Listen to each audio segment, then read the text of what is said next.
પ્રદેશ પ્રમુખ તરીકે નિયુક્ત થયા બાદ અમિત ચાવડા અમદાવાદ પહોંચ્યા. એરપોર્ટ પર કોંગ્રેસના નેતાઓ અને કાર્યકરોએ અમિત ચાવડાનું સ્વાગત કર્યું. ગુજરાત પ્રદેશ કોંગ્રેસના પ્રમુખ તરીકે નિમણૂક બાદ અમિત ચાવડાનું પહેલું આગમન અમદાવાદમાં થયું હતું.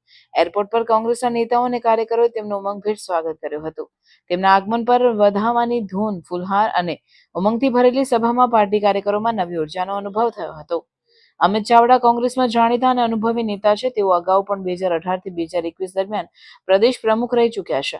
હવે ફરીથી પ્રમુખ બનતા પાર્ટી અને કાર્યકરમાં આત્મવિશ્વાસ અને સક્રિયતા વધવાની આશા છે.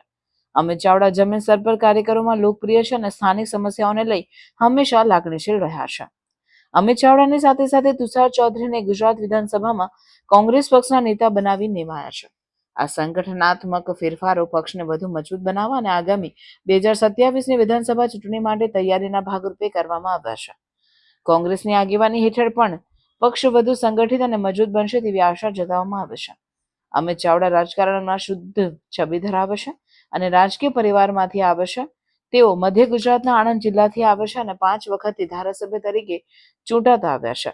તેમનો અગાઉનો અનુભવ અને નવી જવાબદારી તેમને ગુજરાત કોંગ્રેસમાં નવી દિશા અને ઉર્જા લાવવાના પ્રયાસમાં સહાયરૂપ થશે એવી અપેક્ષા છે.